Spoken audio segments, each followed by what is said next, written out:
Directo MX, con Roberto Díaz Guerrero, un programa de comunicación abierta, con información que todos podemos entender y donde tu opinión es la noticia. Comenzamos.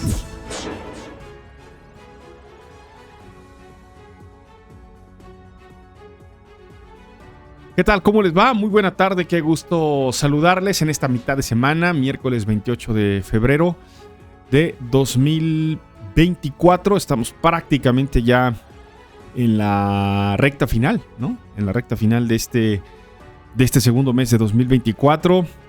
Gusto en saludarlos, en estar en contacto con todas y todos ustedes a través de la radio, a través de las redes sociales. Estamos transmitiendo, como siempre, a través de las frecuencias radiofónicas que reproducen la señal de Claro Directo MX. Muchas gracias y un saludo afectuoso a todas y a todos, y también, por supuesto, a través de las redes sociales, a quienes están a través de los canales de Facebook y de YouTube. Muchas gracias por estar aquí.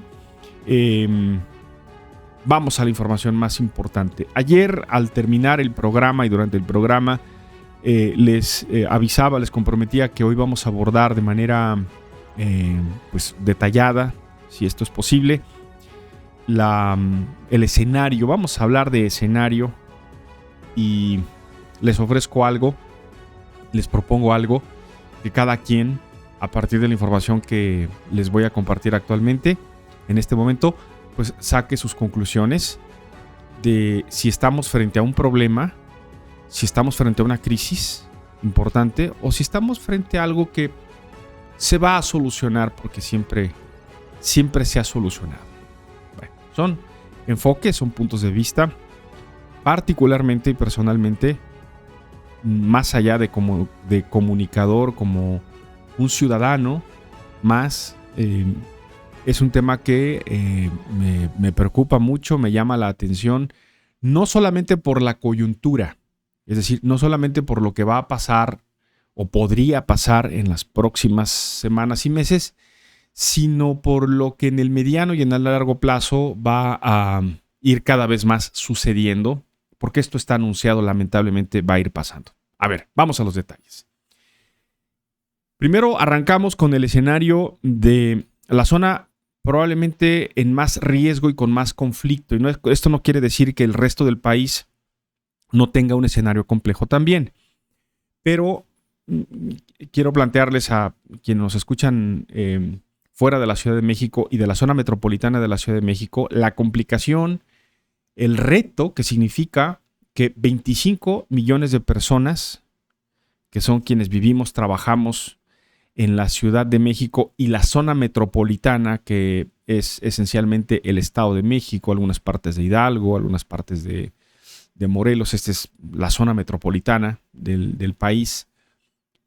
Más o menos hay 25 millones de personas concentradas en esta zona. 25 millones de personas con una serie de necesidades, entre ellas tener agua. ¿Para qué? Bueno, pues díganme, sin agua que se puede, ¿no? Sin agua que es posible. Y estamos hablando, insisto, de las necesidades personales. Agua para beber, agua para el aseo personal, para bañarse, agua para las necesidades de aseo también en el sanitario, para el agua del sanitario, para lavarse las manos, para lavar los alimentos, para cocinar alimentos, esencialmente, ¿no? Esencialmente. Bueno. Y para ello, para que estas 25 millones de personas tengan esa agua, además del agua que se extrae del subsuelo a través de los pozos que existen, que cada vez tienen menos agua, es necesario traer lo que hace falta de esa agua de algo que se llama sistema Cutzamala. Y el sistema Cutzamala se alimenta esencialmente de las presas, de 3 presas importantísimas que hay en los estados de México. Principalmente 3 de las principales presas están en el Estado de México y una presa alimentadora o un par de presas alimentadoras que están en el estado de Michoacán.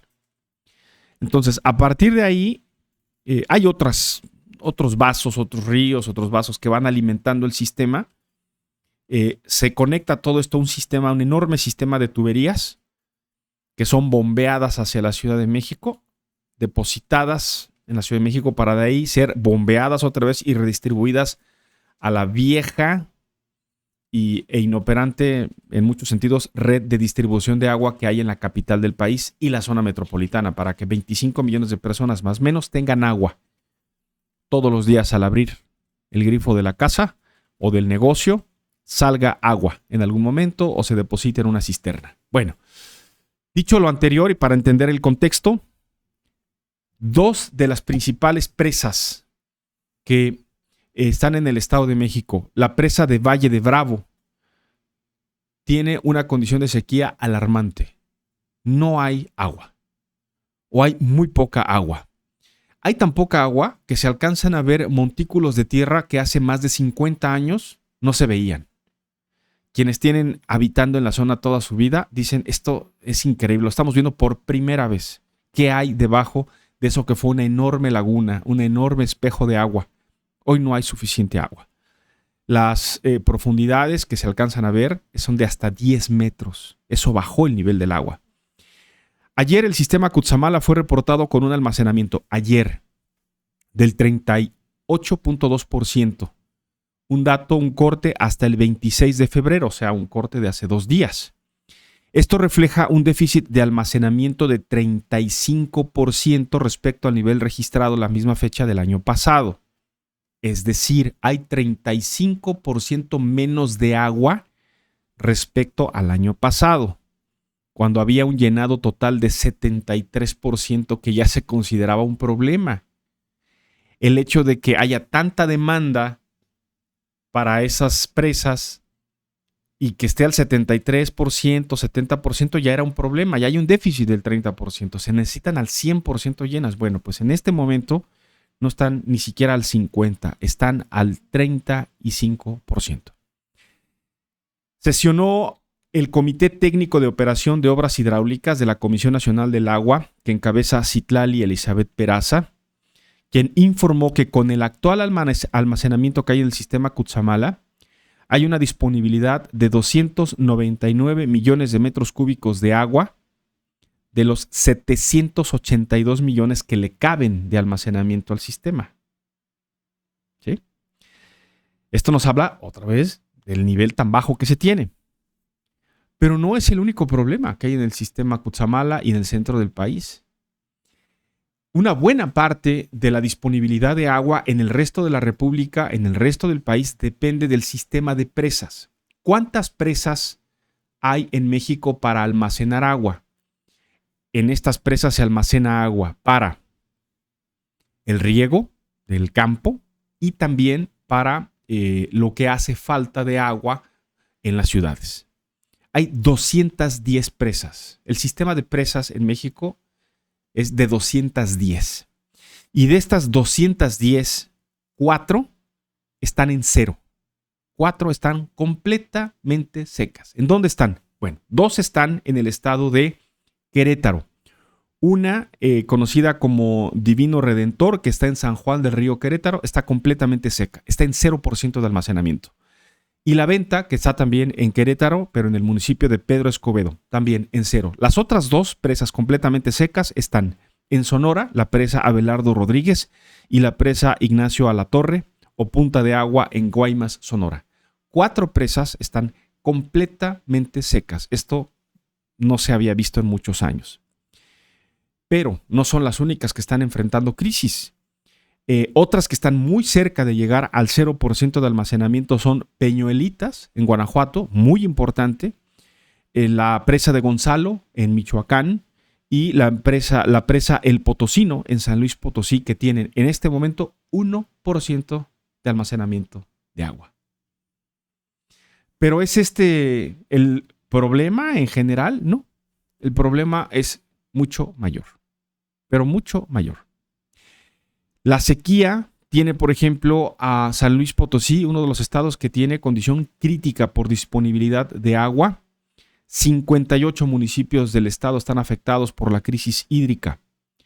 Los campesinos, los productores del campo temen que el estiaje se agrave con la situación y Entonces, venga, además de un problema de falta de agua para el campo, también un problema de falta de alimento para los animales, de pastura y por ende la mortandad de ganado.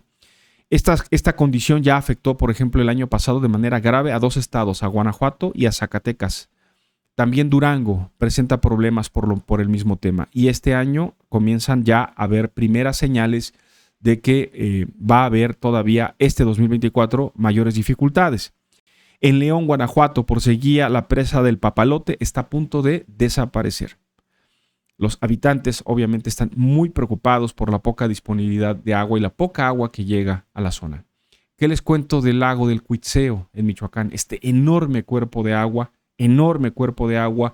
que abarca los límites de Michoacán con los de Guanajuato. Está prácticamente seca también. Una muy buena parte de lo que fue un gran repositorio de agua está hoy en condición prácticamente desértica. Hay tierra y polvo en esa zona. En Durango, la pérdida de cultivo ha llevado a la migración ya de algunas comunidades en las que de plano, pues, el año pasado se registraron por lo menos la muerte de 25,000 cabezas de ganado por falta de alimento y de falta de agua. Y el 40% de Durango está en una condición de sequía excepcional. Chihuahua. El estado de Chihuahua, el estado grande, tiene 3/4 partes de su territorio con falta de lluvia y carencia importante de todo. De infraestructura, de agua, la que hay está comenzando a ser peleada. Empieza a haber decisiones de los comités de riego de Conagua y del gobierno federal para limitar las horas de riego y la cantidad de agua disponible, y los campesinos dicen el agua la necesitamos y la vamos a usar. Comienza a gestarse un problema región por región por el tema de la disponibilidad de agua. Es decir, donde no hay, pues, ¿qué se hace? Pero donde hay, comienza, insisto, a haber presión para que la gente tenga acceso a esto. El campo es una de las zonas más afectadas y no solamente el campo no se va a quedar ahí. Usted y yo, que dependemos de lo que se produzca en el campo para comer, vamos a enfrentar también el efecto en algún momento. ¿Cómo? Con la carestía de productos. La falta de agua en estados productores de granos, de oleaginosas, frutas, hortalizas, forrajes y ganado tiene previsto para este 2024 un impacto importante y la necesidad de que aumenten las importaciones, sobre todo de maíz y trigo, de acuerdo con el Grupo Consultor de Mercados Agrícolas. Se espera una caída de producción en frijoles negros y pintos. También ya se reporta una caída en la producción del maíz con respecto al año pasado por la falta de agua. En el sorgo también hay una caída de 300,000 toneladas, menos de los 5 millones del año pasado. En el caso del trigo también en el noreste hay afectaciones por la falta de agua, lo que se va a significar en una reducción en la producción del orden del 20%, más o menos. La producción de leche, y mira, ¿pero por qué? Pues nada, porque se prevé una caída de entre el 5 y el 10% este año de producción de leche. Esto lo dijo el presidente de la Federación Mexicana de Lechera. ¿Por qué? Bueno, están aumentando los costos entre 40 y 50 pesos diarios. Porque nada más los costos, ¿no? Producir un litro de leche por cada vaca a un productor le cuesta más o menos 180 pesos al día. Pero ese costo se podría disparar a 230. La razón, pues sube el precio de la alfalfa, el precio de la pastura, el precio de la avena, que es lo que le dan a las vacas para que produzcan leche, y esto pues tiene un incremento que se va reflejando en cada punto.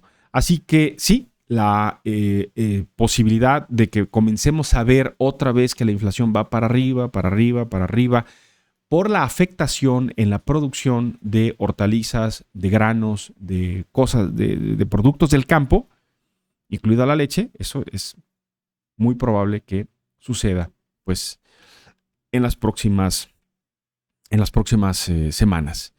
Así que con este escenario le dejo a usted la tarea, les dejo a todos ustedes el trabajo de revisar qué estamos haciendo con el agua, si es que tienen agua, si tienen la dicha, la fortuna de que a su casa esté llegando agua y de que la zona donde vivan no tenga problemas de escasez, pero plantearse la posibilidad de que si nunca han tenido escasez de agua, ¿qué harían si hoy la van a tener?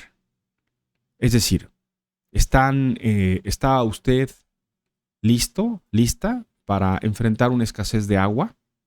Es decir, que ésta llegue al punto de que aunque vayamos a manifestarnos frente al sistema operador de agua, frente al Palacio de Gobierno municipal o estatal para que el gobierno se ponga a trabajar y nos lleve agua en pipas, el problema sea que no hay agua para ponerle a las pipas. Hay pipas, pero no hay agua. Entonces, ¿cómo resolverlo?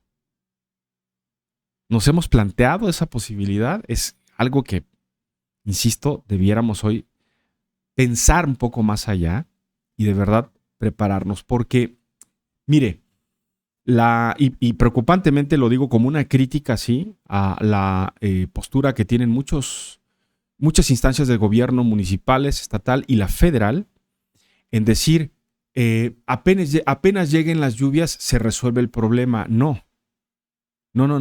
Veamos lo que está pasando ahora y con esto termino la reflexión. Hoy estamos viviendo una escasez de agua producto de la falta de lluvias en los últimos 4 años.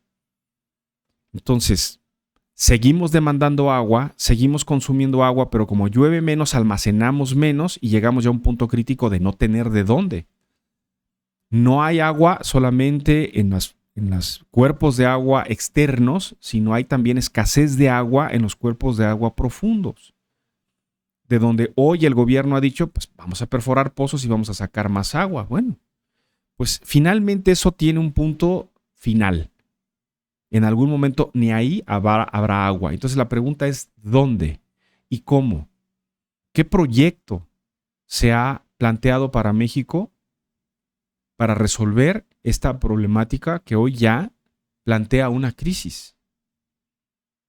Y además, ¿qué tiempo llevaría, si es que hay un proyecto, ejecutarlo? ¿Y mientras cómo? ¿Mientras a dónde nos vamos? ¿Qué hacemos para que la vida pueda continuar si hace falta agua? Es pues un tema que debiera ocuparnos a todos mucho más tiempo, mucho más reflexión. Hoy a los candidatos, hoy a los gobiernos en turno, debiera ser prioritario antes de las elecciones, antes de las obras, antes de las cosas a las que estamos acostumbrados que nos informen y nos digan diario. Pero va a ser el tiempo, amigas y amigos, lo que nos ponga y nos sitúe en el lugar en el que hoy estamos poniendo este asunto, y que si mañana o en una semana o en un mes o en un año se convierte en una crisis que raye en lo humanitario, probablemente nos acordemos de este momento en el que teníamos probablemente todavía la posibilidad de tomar algunas decisiones, de hacer algunos cambios en nuestro estilo y nuestra forma de vida para adaptarnos a algo que ya, insisto, nos avisa es un problema mayor. Como siempre, estas cosas, estos análisis, estas reflexiones pasan por lo personal, por la decisión que toma cada quien. Y no van a faltar seguro las posturas que digan que es una exageración, que esto es que somos agoreros del desastre, exagerados. De acuerdo, adelante. Pero de verdad, preferimos hoy dedicarle este tiempo y este espacio a esta reflexión que insisto, subrayo, creemos que es profunda y urgente por encima de cualquier otra cosa que hoy tengamos como cosa urgente. Porque la reflexión final, para irnos a la pausa, es: sin agua, ¿qué podemos hacer? Pausa y volvemos. Hacemos una pausa y regresamos a Claro y Directo en Vivo con Roberto Díaz Guerrero.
Estás escuchando y viendo Claro y Directo MX con Roberto Díaz Guerrero. Regresamos.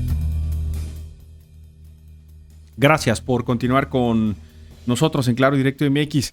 Respondo con mucho gusto y con agradecimiento además porque tengan confianza en el espacio, en el programa en Claro y Directo MX para que abordemos estos temas y que pues confíen en los datos que aquí estamos proporcionando. Son datos oficiales los que les comparto a continuación sobre dos temas relacionados con asuntos de salud pública. Primero, ¿qué está pasando con el dengue? Entiendo que hay todavía pues preocupación en algunas zonas en las que esta enfermedad se ha complicado durante este año, y es que datos oficiales, datos del sector salud en México, reportan que en lo que va de este año, 2024, se han registrado en nuestro país oficialmente 5,439 casos de dengue. Esto representa un incremento de 468% respecto al inicio de 2023.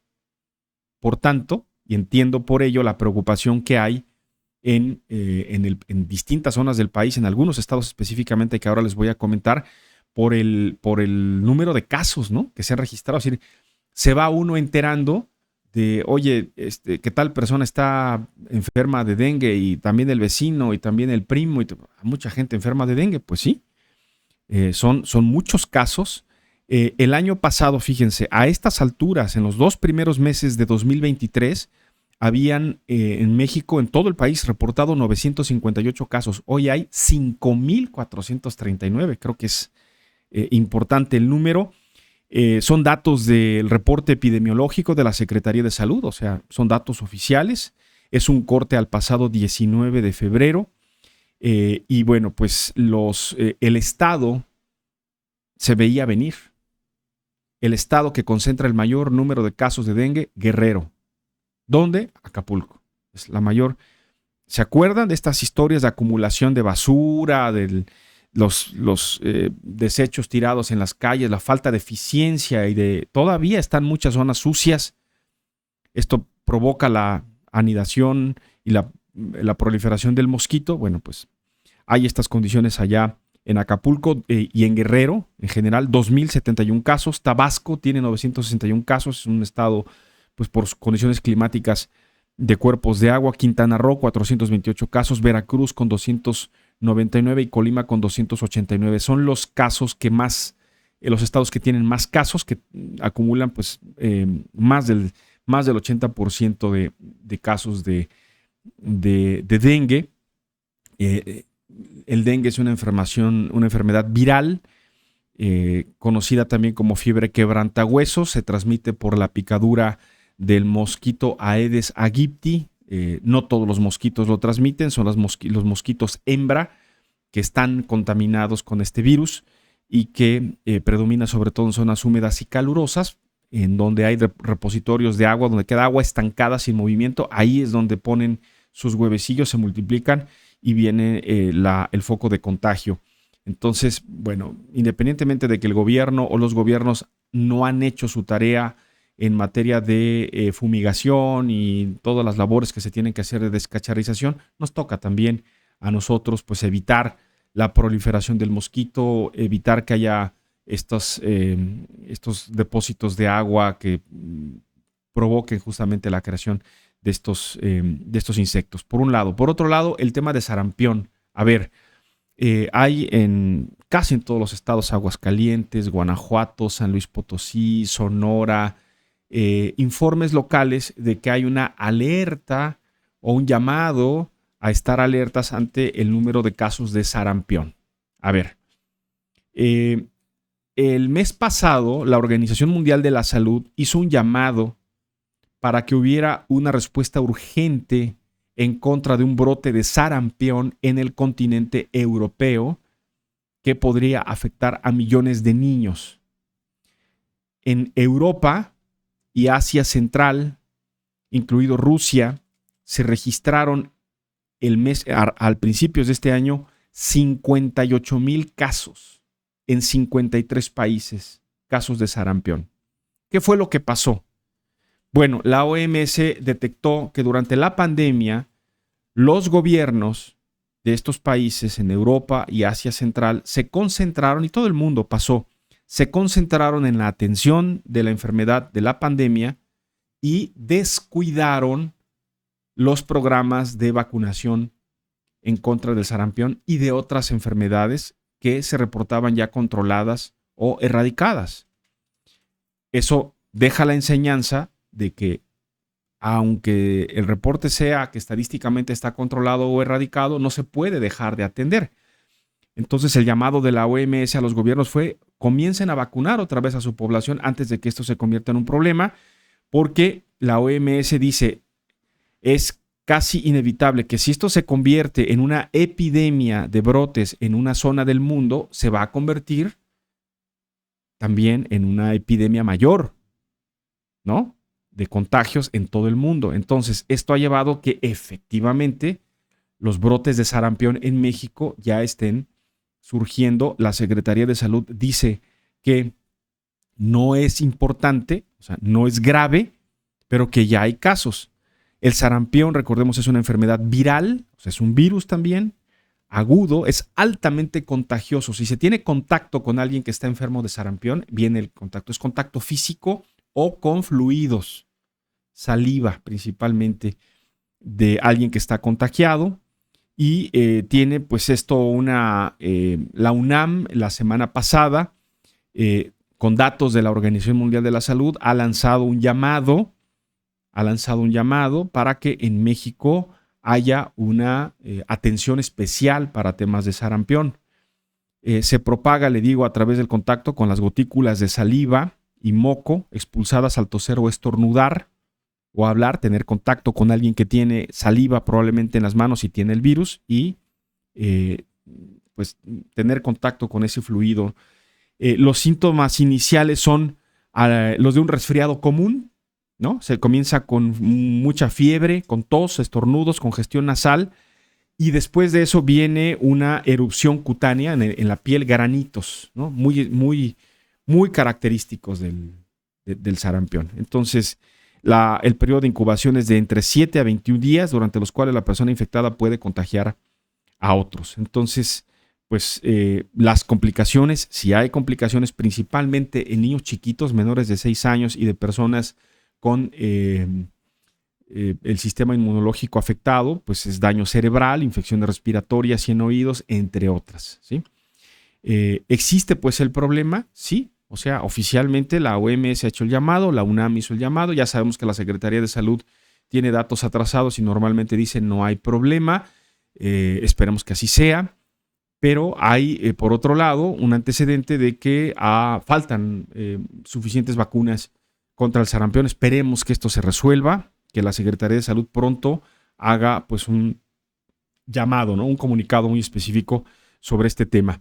Bueno, antes de irnos a la siguiente pausa y ajustar el tiempo, déjenme por favor platicarles un tema que ayer por cuestiones de tiempo se nos pasó, pero también he recibido muchas llamadas. ¿Qué está pasando con el Popocatépetl? Pues el Popocatépetl está activo. Es el volcán más activo que tenemos en nuestro país y uno de los más activos del mundo. ¿Va a hacer erupción del Popocatépetl? Sí. ¿Cuándo? No sabemos. ¿De qué tamaño? No sabemos. De hecho, lo de ayer fue pues le llamaron un periodo, un tren de explosiones del Popocatépetl. Es un proceso eruptivo, pero de ceniza volcánica. Lo que se vio ayer por la mañana en el volcán pues fue impresionante, ¿no? Sí es impactante. Primero por el tamaño de la columna de humo, o el tamaño de las columnas de humo, que no es otra cosa más que vapor de agua con ceniza volcánica. Por eso se vio oscura. Y bueno, entiendo que hay mucha información de que cuando esto sucede, la erupción del volcán puede ser inminente. Recuerden que hay diferentes tipos de procesos eruptivos. Puede ser erupción de ceniza volcánica, pueden ser piedras incandescentes, material incandescente, lava, puede ser un proceso explosivo. Hay diferentes escenarios. El escenario que se ha hecho para el volcán Popocatépetl es uno de que podría ser una erupción muy fuerte, pero está monitoreado, el semáforo sigue en amarillo, fase 2 y hubo desde ayer una gran expulsión de ceniza volcánica que por la dirección de los vientos esencialmente afectó a la Ciudad de México, Estado de México, parte de Puebla e Hidalgo. Esto llevó a que ayer por la tarde se tuvieran que cancelar varios vuelos en el Aeropuerto Internacional de la Ciudad de México por la presencia de ceniza. La ceniza volcánica para los motores de los aviones y los helicópteros es muy dañina. Ya lo he explicado aquí, es como si una piedra Pómex la disolviéramos y eso lo aventáramos al aire, ¿no? Si la raspáramos y la aventáramos al aire y respiráramos eso, es abrasiva, ¿sí? De hecho, de eso está hecho la ceniza, pues es para tenerlo más claro y poderlo entender de esa manera. Entonces, mucha cantidad en un motor lo termina pues afectando, puede fallar, se puede atorar, se puede parar o quemar. Y para el ser humano respirarlo es también dañino, ¿no? Para la salud. Así que una serie de recomendaciones para quienes viven en la zona. Viaja muchos kilómetros viajan estas columnas llevadas por el aire. Y bueno, esto sucedió ayer aquí en el centro del país por esta... Y hoy a la mañana amaneció también muy activo el volcán. Está activo, pues, o sea, tiene estos momentos de mucha actividad, está monitoreado y es trabajo de la Coordinación Nacional de Protección Civil avisarnos con tiempo. Es el volcán más monitoreado del país y casi del mundo, de los más monitoreados. Tiene que avisarnos con tiempo en caso de que haya señales al interior del cuerpo del volcán como tremores, o sea, temblores, que den aviso de que pudiera venir, sí, una erupción mayor y entonces sí implementar otro tipo de medidas. Hasta el día de hoy no hay cambios en la condición de medidas de seguridad del volcán. Vamos a pausa. Volvemos con más. Vamos a una breve pausa y regresamos con más de Claro y Directo en Vivo con Roberto Díaz Guerrero.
Esto es Claro y Directo en Vivo con Roberto Díaz Guerrero. Síguenos en Facebook. Encuéntranos como Claro y Directo MX. Continuamos.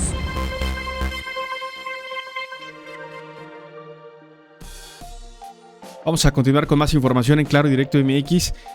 Gracias a todas las personas que nos están viendo y se están reportando en las plataformas de redes sociales, como lo comentamos el día de ayer, el día de hoy. No haremos lectura, no estamos haciendo lectura de los comentarios. Estamos implementando de cara al inicio del proceso electoral pues una serie de medidas que son distintas tanto en YouTube como en Facebook, en las plataformas, en los comentarios, para poderlos mantener, pero evitar con ello de que, por ejemplo, sea publicada información que después al mismo tiempo sea denunciada y con ello pues nos bajen las transmisiones o sean señaladas, ¿no?, por la autoridad electoral. En fin, estamos haciendo una serie de medidas que son necesarias tomar y esperemos que las podamos implementar adecuadamente. Amén de lo que ya comenté el día de ayer, pues a partir del próximo viernes será también una medida de carácter editorial en el programa respecto a las intervenciones, a la conferencia de prensa mañanera del presidente y en general a toda la información que tiene que ver con acciones de gobierno, tanto federal como estatales, para evitar caer en los supuestos de violación a lo que marca las leyes electorales. Todo a partir del 1 de marzo, ya les digo, por el inicio de las campañas electorales y claro, pues estaremos aquí reportando, eso sí, el desempeño y las informaciones respecto a los 3 aspirantes, las 2 y el aspirante presidencial en este espacio. Bueno, se ha dado a conocer, Petróleos Mexicanos da a conocer que en el año pasado, 2023, hubo ganancias por 109,920 millones de pesos.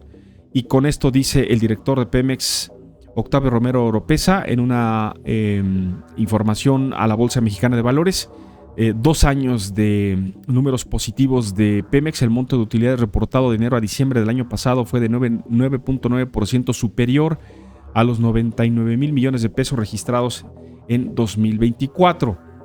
El director de Pemex reconoció que tal cosa fue posible gracias a un decreto que el presidente López Obrador hizo en favor de Pemex para darle estímulos fiscales por el llamado derecho de utilidad compartida y el derecho de extracción de hidrocarburos. A ver, ¿de qué es este tema? El pasado 13 de febrero, el presidente López Obrador emitió un decreto en el que le perdonó pues a Pemex entregar un pago por derecho de utilidad compartida del 100%, una especie de crédito fiscal equivalente al 100% de este monto de utilidad, con la finalidad de que Pemex pudiera cumplir con sus compromisos. Gracias a eso, reconoce Octavio Romero, pueden reportar utilidades. De otra manera, si Pemex hubiera tenido que entregar el dinero al que legalmente está obligado a entregarle al gobierno por ganancias por la extracción y producción de petróleo, pues entonces hubieran reportado pérdidas, nada más. Es un poco la explicación para entenderlo. Ayer así se informó, lo reconoció. Por cierto, Octavio Romero Oropeza dijo que ahora sí ya merito comienza a producir Dos Bocas, que ya prontito, dice, no dio fechas. Lo anticipábamos, ¿no? Iban a comenzar a patear la fecha hasta que estén listos para iniciar ese proceso complejo que es la producción de la cantidad de barriles de petróleo que está proyectado se produzcan y se conviertan en combustibles en Dos Bocas. Ya quedó, ahora sí, claro, también hemos hablado amplio de esto, que no se va a llegar a la meta de que el país sea autosuficiente en la producción de gasolinas y combustibles, como lo prometió el presidente. Hasta 2026 será eso posible si se cumplen las metas que se habían establecido. Bueno, esta mañana el presidente López Obrador está en Chiapas. Desde ahí ofrece conferencia de prensa. Está en Chiapas y dice que cuando entrega la banda presidencial habrá dicho misión cumplida y se irá a Palenque, a su rancho. En conferencia de prensa en la estación Palenque del Tren Maya, donde el presidente está haciendo hoy supervisión de obra, tiene previsto el presidente el 29 de este mes, o sea, pues mañana, ¿no? Sí, mañana. Mañana tiene previsto inaugurar el tramo 5, o sea, el presidente se va a quedar en el sureste. Y bueno, pues hoy habló de que todo va bien, dijo el presidente, que el país avanza, que es el primer país, el primer lugar, Chiapas, dijo, es el primer lugar del país en reducción de pobreza. Dice el presidente que el país en general está en calma, seguro, bien, y que lo de Chiapas, que lo que se informa de Chiapas, de la inseguridad y la violencia que hay en Chiapas, es solamente una campaña de desprestigio de los medios de comunicación, etcétera, etcétera. Así lo dijo. La fecha, bueno, yo soy víctima de eso. De repente ya aparezco como presidente narco. ¿Y cuántas veces se repite? Ayer apareció un estudio en el Milenio en donde, pagando, mis adversarios repiten y repiten eso hasta 140 millones de veces, casi las mismas vistas que tuvo el Super Bowl.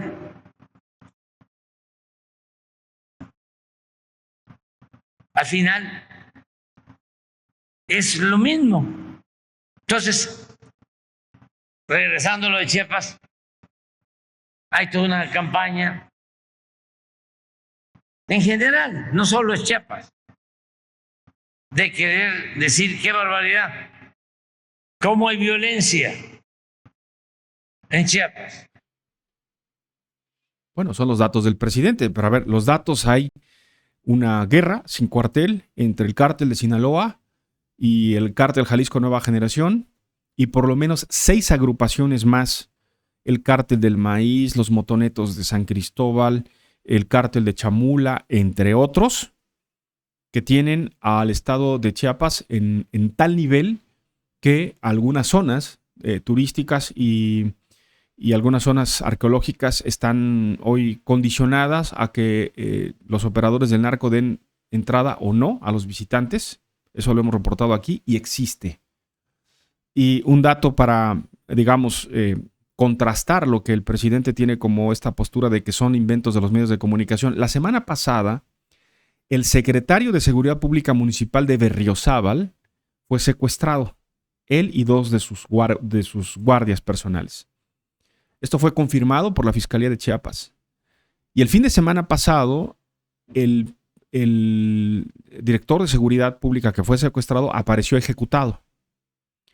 Posterior a esto, apareció en redes sociales un video en el que el director de Seguridad Pública que fue secuestrado y luego asesinado fue grabado antes de ser ejecutado, haciendo una serie de confesiones sobre lo que, según dijo, es una red de funcionarios y jefes de policía y de procuración de justicia en Chiapas al servicio de los cárteles de la droga que operan en el estado. Pues ahí están los videos, ahí están los hechos. Hay más de 3,000 personas desplazadas en Chiapas, en la zona fronteriza con Guatemala, por temas de violencia. Una cosa es que haya datos favorables en materia de reducción de pobreza, como el presidente dice, y otra cosa es que no haya, o que haya, gravísimos problemas de violencia y inseguridad que no se van a terminar con una declaración diciendo que no existen. Existen, por desgracia. Pausa y volvemos. Hacemos una pausa y regresamos a Claro y Directo en Vivo con Roberto Díaz Guerrero.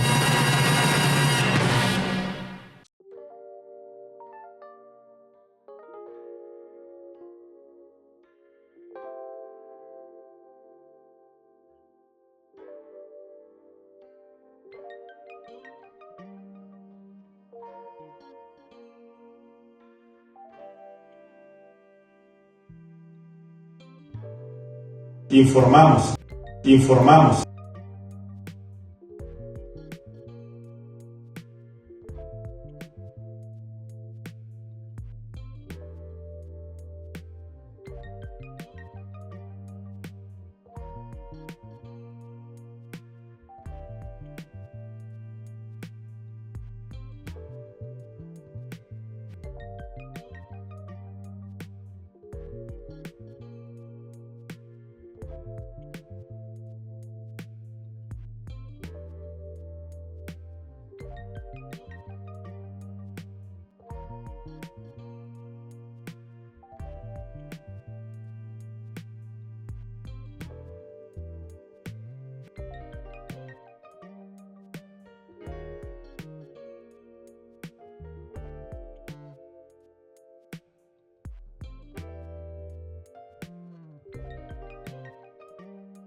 es Claro y Directo en Vivo con Roberto Díaz Guerrero. Suscríbete a nuestro canal en YouTube. Ubícanos como Claro y Directo MX. Continuamos.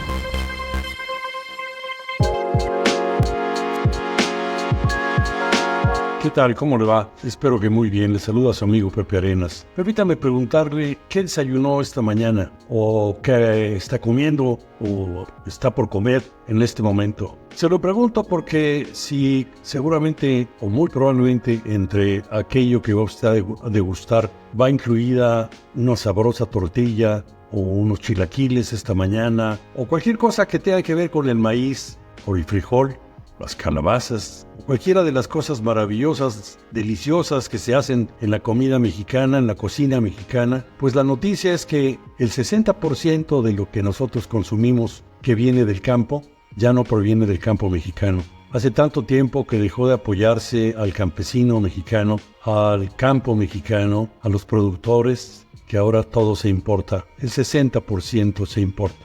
¿Por qué? Por el abandono que hizo este gobierno a los agricultores, porque se eliminaron muchos de los programas que le daban sustento económico a la parte productiva, a los créditos indispensables, al apoyo tecnológico, en fin, a todo aquello que implica sembrar, cultivar, cosechar y comercializar. Y todavía quedan 7 meses de esto. ¿Lo resistiremos? Ojalá que el próximo gobierno tenga una visión distinta y se vuelva a apoyar a aquellos que nos dan de comer, aquellos de quienes dependemos, que esa tortilla y esos chilaquiles se originen precisamente en nuestro país, en el campo mexicano. Gracias por atender este granito de arenas. Que tenga usted un excelente día y buen provecho.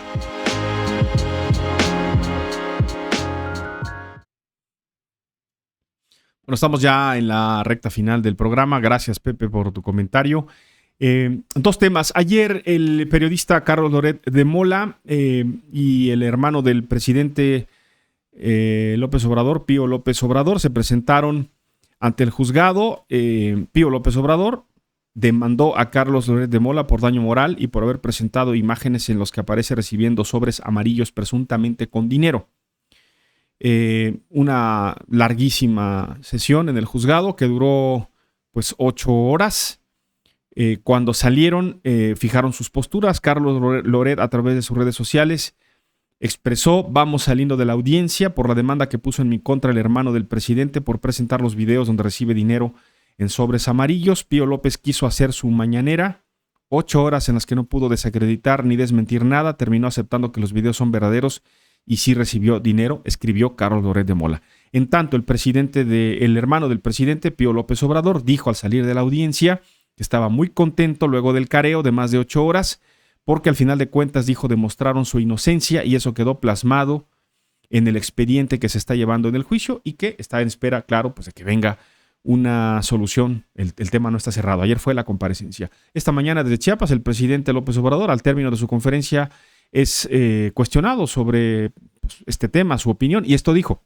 A cualquiera es que no sirve de nada las denuncias, porque no se puede denunciar a un mafioso que está protegido por un poder judicial mafioso, porque forma parte de la misma mafia. Es perder el tiempo. Yo por eso no presento ninguna denuncia. Bueno, no sirve de nada presentar denuncias en México, dice el presidente, por un sistema mafioso. Pues en algo tiene razón el presidente. En este país, lamentablemente, por distintas razones, por muchas razones, la impartición de justicia, la procuración y la impartición de justicia es una utopía. Son una utopía. Una idea. Algo a lo que aspiramos, pero que en muchas ocasiones no sucede. Mire lo que ha pasado esta semana. Le cuento rápidamente el antecedente, porque es una historia muy larga, como hay miles de casos en este país. Pero nada más vayamos poniendo atención en los tiempos. Estamos en el año 2024, febrero de 2024. En febrero de 2022, una niña de 4 años fue presuntamente agredida por su tío paterno en la casa de familiares del papá de la niña. Hace 2 años, un tío, el tío de una pequeñita de 4 años, la habría agredido sexualmente. Le habría hecho tocamientos sexuales inadecuados, ilegales. La mamá de la niña presentó la denuncia correspondiente, primero ante la Fiscalía. Esto sucedió en el Estado de México. Primero ante la Fiscalía del Estado de México para que se hicieran las investigaciones. 2 años de proceso, de investigaciones, comparecencias, peritajes, 2 años hasta que llega finalmente al juzgado. Un juez del Poder Judicial del Estado de México, o sea, un juez estatal, absolvió al hombre acusado de abuso sexual en contra de su sobrina, esencialmente porque la niña, en su comparecencia ante las autoridades y los peritajes que se hicieron, no pudo establecer ni la hora, ni el día, ni el lugar en el que fue agredida sexualmente. Una niña de 4 años, según el criterio del juez, debió haber estado consciente de la hora, del día y de la dirección donde fue agredida sexualmente por su tío. Le voy a presentar este video que está por todos lados en redes sociales. Le pido una disculpa, está musicalizado porque así fue subido a las redes sociales. Pero es el momento en el que el juez se le escucha hablar de su solución, de su criterio de haber absuelto, ¿no?, al presunto agresor sexual y confirmar que fue porque la niña no dio la información exacta. A ver, escuchamos. Y desde luego esto es en perjuicio de los derechos de la infancia. Aún y cuando se corrobore ese tocamiento, el resto de la información no está debidamente justificada. ¿Dónde está la corroboración de esa información?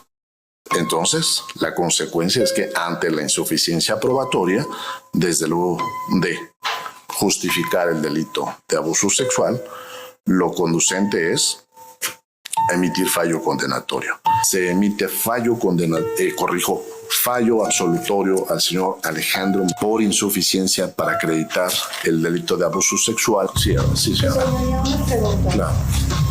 Usted vio a mi hija, ¿no le creyó? Desde luego que le creí en el tema del tocamiento. Su hija jamás mencionó el tema del lugar, el Pero día, tenía el 4 años horario. de edad, su señoría. ¿Cómo va a saber mi hija de tiempo exacto? O sea, la capacidad de una niña de 4 años de edad, ¿cómo la va a saber ella? No es su responsabilidad saber la dirección de casa del tío, su señoría. Usted vio el tocamiento, usted le escuchó. Explíqueme de verdad por qué no le creyó. Hay todas las pruebas en peritajes ahí, favorables, su señoría. ¿Qué es lo que usted no lo convenció? ¿Me lo puede decir, por favor? Desde luego, habría un momento para que si no está de acuerdo con la decisión, desde luego la pueda recurrir. Este tribunal se pronunció respecto de la insuficiencia probatoria por parte del personal de la Fiscalía para justificar esos aspectos que son torales y medulares. Ahora, la emisión de este fallo no prejuzga y no limita la investigación penal, la cual válidamente pueden actuarla en consecuencia. Claro, porque hay un abuso.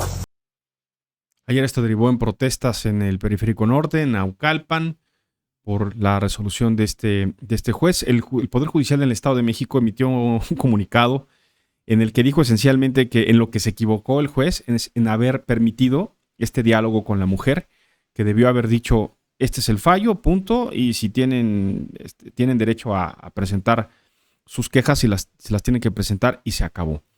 Esto, amigas y amigos, es el ejemplo, otro más, de cómo andamos en procuración y de impartición de justicia. La procuración es cuando se presenta una denuncia, el Ministerio Público tiene que hacer las actuaciones y las investigaciones. Pero, como suele pasar, ministerios públicos mal pagados, cruzados por la corrupción, no tienen elementos necesarios para trabajar, no tienen preparación, no tienen perfiles, no tienen ningún tipo de motivación y tienen un montón de chamba que hacer, hacen las cosas como pueden.